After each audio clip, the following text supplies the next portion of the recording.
Of Cole Palmer, which is on the back of the Sun, Palm Springs. Cole Palmer is primed to leave Chelsea this summer after becoming increasingly disillusioned with life at Stamford Bridge. Manchester United, Real Madrid and Bayern Munich, Sam Lutker says, are all interested in the £150 million rated England playmaker. That is one of the things, Jules, it would take a lot of money to get him out of Chelsea. How likely is that? No, I think it's likely that he would want to leave Chelsea for sure, because I think the project worked for him when he arrived in terms of having that game time in the Premier League and almost established himself and showing all his talent. Great. But now the Chelsea project, as we've discussed before, is not really going in the right direction if you're Cole Palmer and wants to win trophies and everything. The thing is, I'm sure Manchester United is very appealing for him, very attractive. I think he's a United fan too. So that can work. Real Madrid, they can't even find a place for Jude Bellingham right now. They're not going to find a space for Cole Palmer.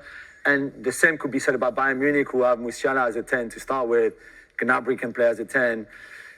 Carl can play as a 10. There's no space for Cole Palmer in that Bayern Munich team, and they would never spend that kind of money because they don't have it, full stop, anyway.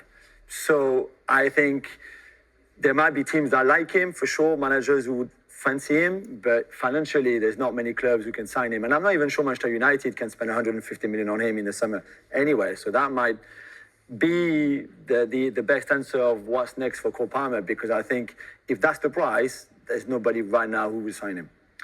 That word project is interesting. And I think last time we were on together, I mean, I refuse to do this show unless you're here, Jonathan, to be quite honest. But we talked about what the point of Chelsea was, and whether winning things was the primary objective, or whether someone somewhere at Chelsea, if they did get that sort of money for Cole Palmer, would slap each other on the back and say, well done, we've made a profit, tick, job done. Yeah, that's the feeling, and Jules introduced project. It's a perfect word. What we're seeing there is this idea of signing a whole group of sort of future talents and growing them, possibly for profit purposes as much as anything else. The difficulty was always going to be 2 or 3 years down the line, if you haven't started winning and those players have matured and become what you want them to be, how do they feel about it? You know, the top players can't wait. They can't wait forever. And I think Enzo Fernandez set the hair running by mentioning last week, I think, that it might be time for him to move on. And he was one of the, like Palmer, one of the very first that came in. There's talk around Caicedo starting to have similar thoughts. And it's not a surprise Palmer's the next one, because every summer when they sell 13 players and bring in another 9, and the 9-year-old, 20-year-olds, because the value might go up, that's no use to Cole Palmer. You know, that's no use to Enzo Fernandez. It's no use to Moise Caicedo. They know they could be playing in teams that are competing for Champions Leagues and Premier Leagues or other titles. So it feels like this is a bit of a critical point. And the other thing I look at with the Chelsea on that is look at the goalkeeping issues they've got.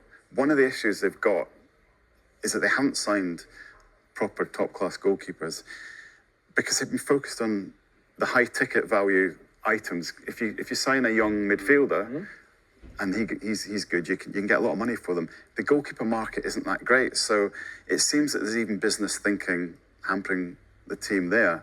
You know, they haven't been going after brilliant goalkeeping talents because you can't make a profit on goalies particularly. How damaged is the project if they don't get Champions League? Yeah, hugely. Yeah. I think it will be defined by Champions League football or not.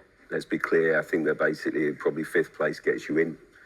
Clearly Man United are surely going to get 3rd.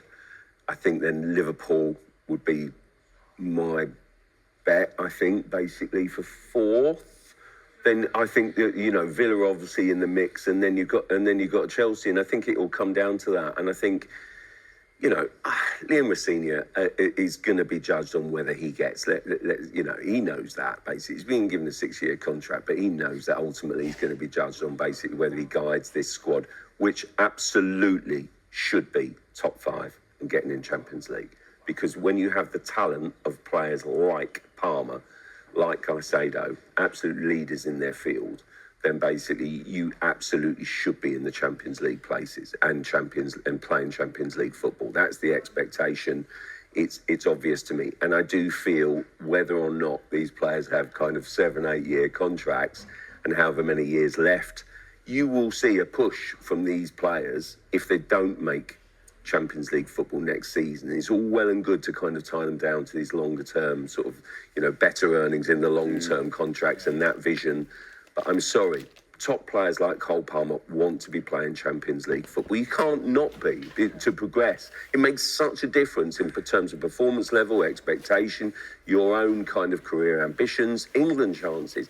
It's everything to them. And basically, they want to be in it. They will have a massive problem Chelsea. I don't know why, but I still fancy Chelsea to get into the Champions League. I think Villa's biggest problem will be injuries and fatigue and sort of also, absolutely, Europa League. So I think it's going to be a battle, and I think ultimately it will probably come down to a straight shoot between Villa and Chelsea. Who's got more to lose? I actually think Chelsea. I really think it's critical for Chelsea to finish in the Champions League, and if they don't, they've got major problems ahead.